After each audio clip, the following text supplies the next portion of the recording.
आत्मीय भाइयों और बहनों, आपको व्यायाम हमारी एक अनिवार्य आवश्यकता। लेखक श्री राम शर्मा आचार्य कोट संख्या SV 58 पढ़कर सुना रहे थे। पृष्ठ 21 से आपको पढ़कर सुनाते हैं। पैदल भी चलिए। ज़्यादातर लोग चलते हैं वैसे, लेकिन हाँ, बहुत से लोग नहीं चलते। आजकल सुविधा का ज़माना है, कार, मोटरसाइकिल, जाने क्या क्या हमारे आवागमन के साधन बन गए। तो साथियों, इसको सुनते हैं। पैदल भी चलिए। जिस व्यक्ति ने पैदल चलने के लिए अपने को राजी कर लिया, समझ लो उसने सार्वजनिक स्वास्थ्य की रक्षा के लिए आरोग्य केंद्र स्थापित करने की अपेक्षा महत्वपूर्ण कार्य कर लिया। जर्मन चिकित्सक संघ के अध्यक्ष प्रोफेसर अर्नेस्ट फ्रोमस के इस महत्वपूर्ण कथन से पाश्चात्य जगत की प्रकृति की ओर लौटने की प्रवृत्ति की एक झलक मिलती है। हमारे देशवासियों का दुर्भाग्य ही कहना चाहिए कि हम पाश्चात्य सभ्यता व उन असंगत अव्यवहारिक बातों को बंदरी के मरे बच्चे की तरह गले लिपटाए हैं, किंतु अनुकरणीय तथ्यों के प्रति उदासीन ही रह रहे हैं।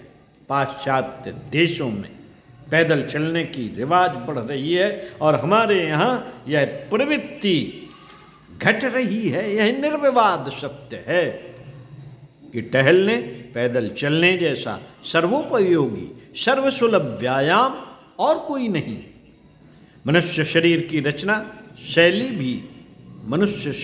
रचना शैली का भी यही तकाजा है कि मनुष्य मानसिक श्रम की अपेक्षा शारीरिक श्रम अधिक करे।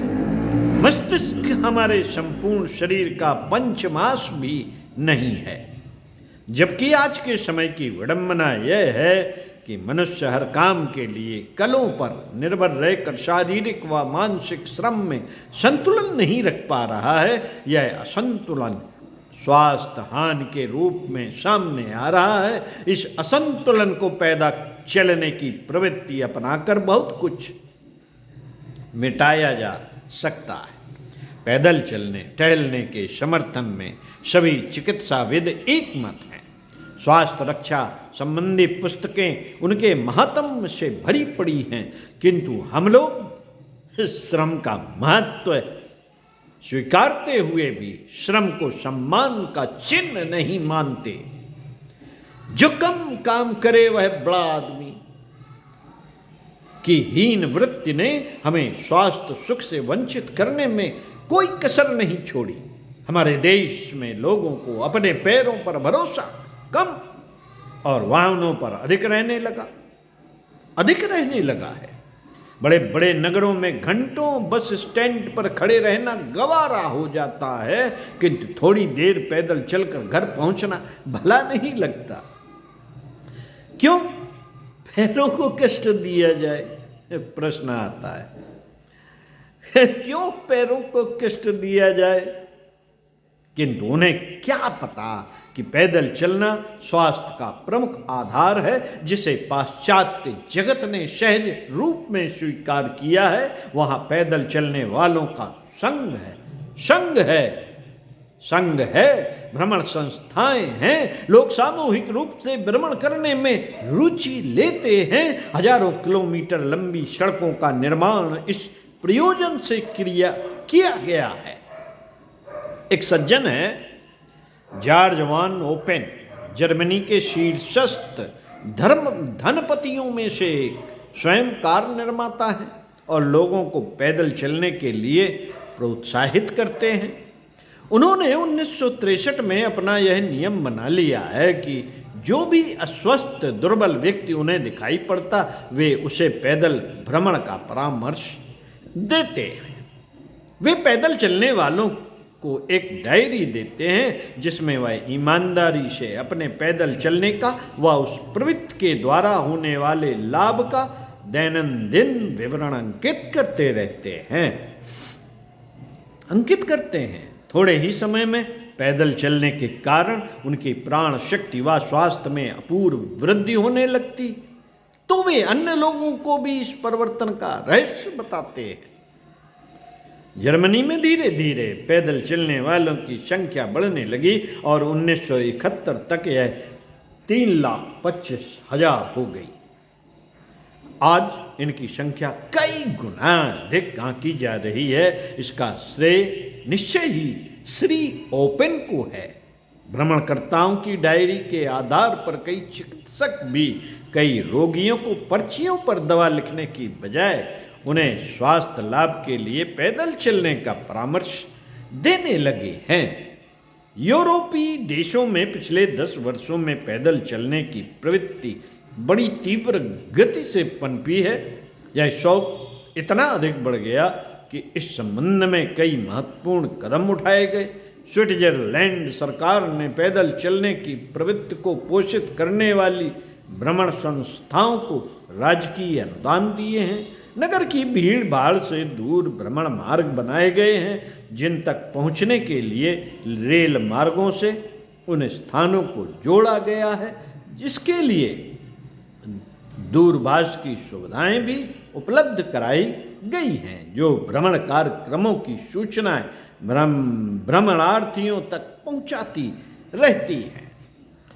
पश्चिमी जर्मनी में तो पैदल चलना एक परंपरा ही बन गया है। बालक, युवा, स्त्री, वृद्ध सभी इसमें रुचिपूर्वक भाग लेते हैं। वहाँ पैदल चलने वालों के 49 क्लब हैं। 35 लाख व्यक्ति इनके नियमित सदस्य हैं। इन भ्रमणार्थियों के लिए साफ सुथरी कोलाहल व वाहनों के लिए प्रतिबंधित 1200 किलोमीटर लंबी सड़कें हैं, जिन पर पथ प्रदर्शक सूचना पट भी लगे हुए हैं। छोटे से नगर लक्सेमबर्ग में भी 1 किलोमीटर लंबी ऐसी सड़क है। यह प्रवृत्ति राष्ट्रीय परिधि में ही बंद कर नहीं रह गई। पैदल भ्रमणार्थियों के लिए अंतर्राष्ट्रीय भ्रमण मार्गों का निर्माण भी हुआ है। आर्डेनीज इम्फेल रोड और डेनीज इफेल रोड फ्रांस बेल्जेम्बर्ग व जर्मनी से होकर गुजरती है। ट्राइज रोड फ्रांस, जर्मनी और स्विट्जरलैंड में होकर जाती है। ऐसी ही एक अन्य सड़क भी है जिसका नाम टूर दयू मोम ब्लो है। इन सड़कों पर भ्रमण करने वालों के लिए एक देश से दूसरे देश में जाना प्रतिबंधित नहीं है। हमारे देश में यांत्रिक सभ्यता के पांव अभी उतने नहीं पसरे हैं जितने इन देशों में, किंतु श्रम को अप्रतिष्ठा की दृष्टि से देखने की वृत्ति हमारे देशवासियों में उन लोगों से कई गुना अधिक ही है। वहाँ के लोग श्रम चाहे वह कैसा ही क्यों ना हो, उसे अपनी प्रतिष्ठा गर्व की वस्तु मानते हैं। हमारे यहाँ ऐसा नहीं। हमारे यहाँ ऐसा नहीं। हम अपना बिस्तर, पेटी, सूटकेस उठाना, अपने जूते स्वयं ठीक करना, अपने कपड़े आप धोना अपने बड़प्पन की तौहीन मानते हैं। अतः वहाँ पैदल चलने का रिवाज वाहनों के आधिक्य व यांत्रिक सभ्यता से परित्राण पाने के उद्देश्य से किया गया हो तो भी हमें अपनी इस मिथ्या वृत्ति से परित्राण पाने के लिए पैदल चलने की प्रवृत्ति को अपनाना ही चाहिए। यह आवश्यक नहीं कि हमारे यहाँ भी वैसी ही सड़कें बनेंगी तभी भ्रमण की वृत्ति अपनाएंगे। उन लोगों की तरह से शौक के अंतर्गत मानेंगे, वरन हम भ्रमण को, पैदल चलने को, अपने पांवों पर चलने की प्रवृत्ति को अपनी अनिवार्यता, अपनी आर्थिक बचत व स्वास्थ्य लाभ की दृष्टि से अपनाएंगे। इन्हीं तथ्यों को ध्यान में रखते हुए भारत में तीर्थ यात्रा एवं परिक्रमा की पुण्य परंपराओं को धर्म का एक अंग माना गया था। इसमें न केवल शारीरिक वरन देश की स्थिति से अपरिचित रहने और परस्पर एक दूसरे को सीखने सिखाने का संबंध सूत्र भी जुड़ा हुआ था। साथियों, खेल कूद, व्यायाम की दृष्टि से खेल कूद सबसे सरल होते हैं। इनसे बढ़िया मनोरंजन होता है। खेलने वाले को प्रसन्नता, उल्लास, उत्साह और प्रफुल्लता प्राप्त होती है। देखने वालों का भी सात्विक मनोरंजन होता है और उनमें भी उत्साह, साहस एवं मानसिक गुणों की वृद्धि होती है, बुद्धि विकसित होती है तथा अनेक दांव घात मालूम होते हैं। ऐसे खेलों में हॉकी, फुटबॉल, क्रिकेट, बैडमिंटन आदि अंग्रेजी खेल लिए जा सकते हैं। भाग दौड़, तत्परता, फुर्ती सबकी आवश्यकता इन खेलों में होती है। ये तमाम चीजें व्यायाम ही है।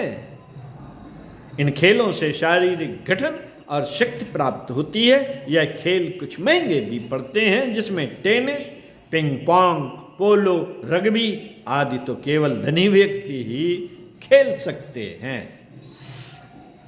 पर फुटबॉल, हॉकी और क्रिकेट की सामूहिक व्यवस्था की जाए तो उससे अधिक दबाव वाली परेशानी कम हो सकती है। खेलों में अपने भारतीय खेल सबसे अच्छे हैं। दौड़, टींग टांग की दौड़, झंडी की दौड़, गणित की दौड़, ऊंची कूद, लंबी कूद, ये सब सस्ते खेल हैं।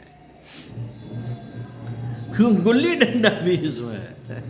बहुत सस्ते खेल हुआ करते थे।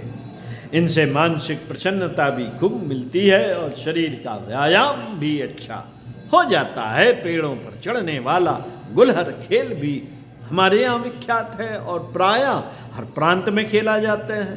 जहाँ ऊंचे और मजबूत पेड़ हों वहाँ गुलहर खेलना भी व्यायाम की आवश्यकता पूरी करता है। नदी तालाबों में तैराकी और तैरकर खेले जाने वाले खेल भी उपयोगी होते हैं। छाती के स्वास्थ्य के लिए ये दोनों खेल बड़े उपयुक्त हैं, पर इसमें छोटे बच्चों को सम्मिलित नहीं करना चाहिए। छोटे बच्चों को सम्मिलित नहीं करना चाहिए। साथियों, आपको अगले वीडियो में पढ़कर सुनाएंगे कुछ और स्वास्थ्यवर्धक बातें, जिनमें टहलना, तेल मालिश, गायन वादन, नृत्य, स्त्रियां और उनके घरेलू व्यायाम, चक्की पीसना, गांव-गांव व्यायामशाला आदि तमाम बातें आपको इसी पुस्तक से पढ़कर सुनाएंगे। तो सुनते रहिए कुछ अच्छा और खेलने कूदने और व्यायाम की आवश्यकता को महसूस कीजिए। ओम शांति।